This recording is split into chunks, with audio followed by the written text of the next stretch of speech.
शनिदेवाच्या दर्शनाला याच्या अगोदर देखील आपल्याला माहिती आहे की मला वाटतं गेल्या महिन्यामध्ये दर्शनाला आलो होतो, त्याच्या अगोदर देखील आलो होतो आणि जेव्हा जेव्हा वेळ मिळतो तेव्हा तेव्हा शनिदेवाचं दर्शन घेण्यासाठी शनी शिंगणापूरला येणं होतं. आज देखील शनिवार आहे आणि या निमित्ताने जे आहे हे शनिदेवाचं दर्शन जे आहे ते घेण्यासाठी या ठिकाणी आलेलो आहे. काय साकडं घालतात महाराष्ट्रासाठी बघा, आता लवकरात लवकर जो आहे वरुण राजा प्रसन्न होऊ द्या, लवकरात लवकर जो आहे तो पाऊस जो लांबलेला आहे हा सुरू होऊ द्या आणि बळीराजाला जे आहे हे सुख समाधान जे आहे त्या ठिकाणी मिळू द्या. चर्चा आहे बघा, चर्चेमध्ये पॉलिटिक्समध्ये आहे ना, राजकारणामध्ये जर तर चर्चा जे आहे ह्याचा काय अर्थ नसतो. मला वाटतं ओमराजे जे आहे हे शिवसेनेमध्ये जे आहे सहभागी झालेले आहेत, त्यांचं मी स्वागत करतो, त्यांचं धन्यवाद देखील करतो आणि शिवसेनेची ताकद जी आहे ती त्यांच्यामुळे जे आहे ती अजून त्या ठिकाणी वाढलेली आहे. उद्धव ठाकरे कुठेतरी वाशिम मधून उद्धव ठाकरेंनी हल्लाबोल केला. शिवसेना असेल, भाजप असेल, त्यावेळेस बाबरी पाडण्यात आली होती, त्यावेळेस फक्त शिवसेनाच होती. राम मंदिर जे बांधलं गेलं ते शिवसेनेमुळे बांधलं गेलं आणि कुठेतरी आता हे जेवढे आहे ते बाबरीच्या अवनती म्हणजे एकदम खालच्या स्तरावर रामाच्या विरोधामध्ये जाऊन, हिंदुत्वाच्या विरोधामध्ये जाऊन यांनी काँग्रेसचे पाय त्या ठिकाणी पकडले. काँग्रेसचा विरोध जो आहे हा राम मंदिराला होता. त्यांच्या बरोबर जे आहे संगतीने जाऊन बसण्याचं काम जे आहे ते त्या ठिकाणी केलं. बाळासाहेबांचे विचार जे आहे सोडण्याचं काम त्यांनी केलं. बाळासाहेबांच्या विचारांना काळीमा फासण्याचं काम त्यांनी केलं. बाळासाहेब म्हणायचे 370 जे आहे ते हटलं पाहिजे, हे हटवण्याचं काम जे आहे ते एनडीएच्या सरकारने केलं. माननीय नरेंद्र मोदीजींनी त्यांच्या नेतृत्वाखाली झालं. राम मंदिर गेल्या अनेक वर्ष ज्याच्यासाठी संघर्ष सुरू होता, अनेक लोकांनी बलिदान दिलं, ते देखील एनडीए सरकारने केलं, माननीय नरेंद्र मोदीजींच्या नेतृत्वाखाली केलं. आणि हे 2019 मध्ये स्वतःच्या खुर्चीसाठी जे आहे हे कोणाबरोबर जाऊन बसले हा प्रश्न जो आहे स्वतःला विचारला पाहिजे. ज्यांनी राम मंदिराला विरोध केला, ज्यांनी 370 ला विरोध केला, आजही ते 370 ला विरोध जो आहे त्यांचा सुरू आहे. तर ह्या सगळ्या गोष्टी ज्या आहेत, जे तुम्ही हिंदुत्व सोडलं, बाळासाहेबांचे विचार सोडले, सगळ्या गोष्टी सोडल्या, आज जे आहे ते तुम्ही कितीही जे आहे त्याच्यावरती एक्सप्लेनेशन दिलं किंवा लोकांना समजवण्याचा प्रयत्न केला, लोक खूप समजदार आहेत. तुम्ही 2019 मध्ये कुठला आयडियोलॉजी स्वीकारली, कुठली कुठलं धोरण जे आहे ते तुम्ही स्वीकारलं, हे जे आहे लोकांच्या समोर आहे. म्हणून तुम्हाला 2024 मध्ये अशी परिस्थिती जी आहे ती लोकांनी करून ठेवली. जिथे 120 तुम्ही लढले त्याच्यातून 20च जे आहेत आमदार त्या ठिकाणी निवडून आले आणि तुम्हाला जे आहे खासदार जे निवडून आले त्यांना देखील सांभाळता आलं नाही. त्यांना देखील आपुलकीचे 2 बोल जे आहे. बघा, मला वाटतं माणसाला जे आहे ना विश्वास पाहिजे असतो, सपोर्ट पाहिजे असतो, एक मॉरल सपोर्ट जो असतो हा प्रत्येक कार्यकर्ता पदाधिकाऱ्याच्या मागे जो आहे जर उभा राहिला नेता, तर तो आणखीन बळाने त्या ठिकाणी लढतो. कुठल्या नगर परिषदेमध्ये प्रचाराला गेले, कुठल्या जिल्हा परिषद असेल, पंचायत समिती असेल, नगर परिषद असेल, कुठे तुम्ही बघितलंय? आज बाहेर पडताय ते लोकांना गद्दार गद्दार गद्दार. कालपर्यंत तुमच्या बरोबर होते तोपर्यंत चांगले होते. आज स्वतःच्या बलबुत्यावरती जे आहे हे त्या ठिकाणी खासदार जे आहेत त्या ठिकाणी खाली ग्राउंड लेवलला कार्यकर्त्याला सांभाळायचं काम करत. तुम्ही काय करताय? तुम्ही आज जे आहे खासदार जे आहे तुम्हाला सोडून गेल्यानंतर, आमदार सोडून गेल्यानंतर त्यांच्या मतदारसंघात जायचं आणि शिव्या शाप करायच्या द्यायच्या, तेवढंच शिकवलंय का? तुम्ही आत्मपरीक्षण कधी करणार? तुम्हाला कधी कळणार की बाबा तुम्ही कुठे चुकताय करून? का शिंदे साहेबांबरोबर जोडले जात आहेत लोक? का एवढे लोक प्रवेश करतायत? रोज हजारो लोक जे आहे शिवसेनेमध्ये प्रवेश करतायत. जिल्हा प्रमुख, तालुका प्रमुख, एवढे सगळे कार्यकर्ते जे आहेत हे का शिंदे साहेबांवरती विश्वास ठेवतायत? कारण की शिंदे साहेब त्यांच्या अडीअडचणीला जे आहेत हे सुखा दुःखामध्ये जे आहे ते जाऊन जातात. तुम्हाला तर लोकांची एलर्जी आहे म्हणून लोक तुम्हाला सोडून जात आहेत. अशी परिस्थिती आज आहे. आणि आता जे आहे जे खासदार गेले त्यांच्या मतदारसंघामध्ये, मी तर ऐकलं की कुठल्या तरी मंगल कार्यालयामध्ये जे आहे सभा घ्यायला लागली. अशी परिस्थिती जी आहे ती आज या ठिकाणी येऊन थांबलेली आहे. तर ही परिस्थिती का आली त्याचं देखील आत्मपरीक्षण जरा करा.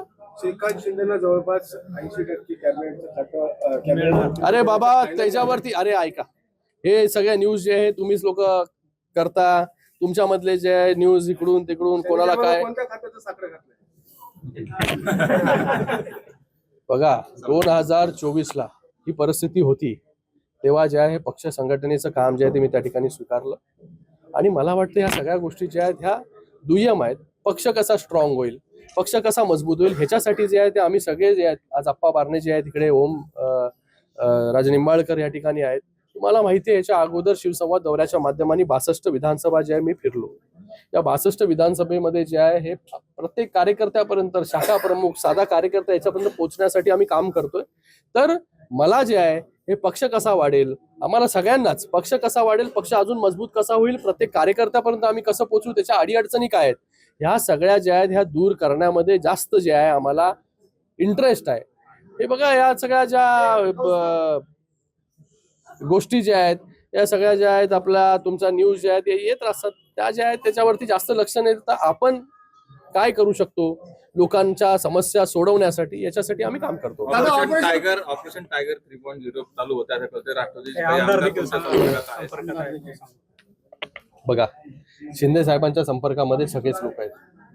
शिंदे साहेबांवरती विश्वास दाखवून जे आहे हे शिंदे साहेबांबरोबर जोडले जातात. शिंदे साहेबांकडे गेलं की कुठलंही काम हे होत असतं.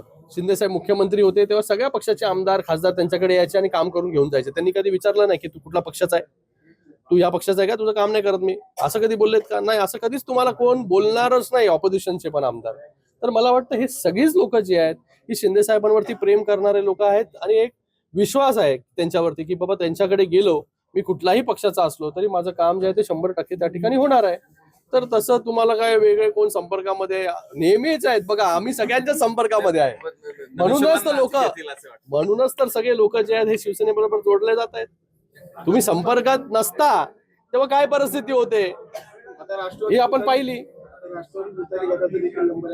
अरे बाबा, तुम्ही मला किती पण ते स्पेसिफिक प्रश्न विचारा, मी तुम्हाला काय म्हणतोय, आम्ही कार्यकर्ते आहोत. शिंदे साहेब देखील बोलतात मी सीएम झालो तरी कॉमन मॅन, डीसीएम झालो तरी डेडिकेटेड टू कॉमन मॅन, म्हणजे पूर्णपणे कॉमन माणसासाठी माझं सर्वस्व आहे. आणि नेहमी कॉन्टॅक्टमध्ये पूर्ण वेळ लोकांमध्ये असणाऱ्या नेत्याला जे आहे हे नव्याने कोणाबरोबर कॉन्टॅक्ट एस्टॅब्लिशमेंट करायची गरजच नाहीये. कंटिन्यू लोकांचा संपर्क असणारे नेते जे आहे शिंदे साहेब आहेत. तुला काय झालंय, कुठल्या गोष्टी? अरे माझा दौरा अगोदर सुरू झालाय बाबा. 62 विधानसभा ज्या आहेत त्या झालेल्या आहेत. आता काही पुढच्या आठवड्यामध्ये जे आहे हे विदर्भ जे आहे हे त्या ठिकाणी करू. त्याचबरोबर नगर जिल्हा जो आहे तो त्या ठिकाणी राहिलेला आहे. तिथे देखील जे आहे हे प्रत्येक कार्यकर्त्याबरोबर संवाद साधण्यासाठी फर्स्ट हाफ मध्ये 62 झाले. त्याच्यानंतर तुमचं काय ते ऑपरेशन टायगर आलं मध्ये. मग आता परत जे आहे विदर्भ, नगर, कोकण, मुंबई, नाशिक झालं. तर ह्या सगळ्या गोष्टी सुरू होणार. सगळीकडे दौरे असणार आहेत. असं स्पेसिफिक जाऊन कोणाला शिव्याशाप द्यायचं काम आमच्या दौऱ्यामध्ये नसतं. कार्यकर्त्यापर्यंत पोहोचण्यासाठी आमचा दौरा असतो आणि पूर्ण महाराष्ट्रावर आम्ही फिरतो. कुठल्या स्पेसिफिक ज्या मतदारसंघामध्ये याला शिव्या दे त्याला शिव्या दे त्याच्यासाठी शिवसंवाद दौरा नाही. हा दौरा जो आहे हा कार्यकर्त्याबरोबर अटॅचमेंटसाठी, त्याच्याबरोबर कनेक्ट करण्यासाठी, त्याचं सुख दुःख जाणून घेण्यासाठी जो आहे दौरा आहे.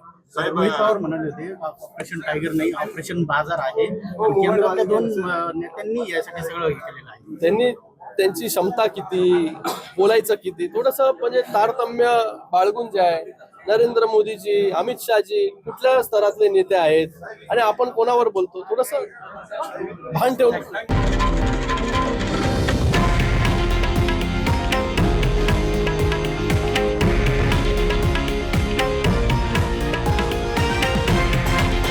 हे आहे देशातील नंबर 1 न्यूज नेटवर्क आणि आपण पाहत आहात TV9 मराठी, एकमेव.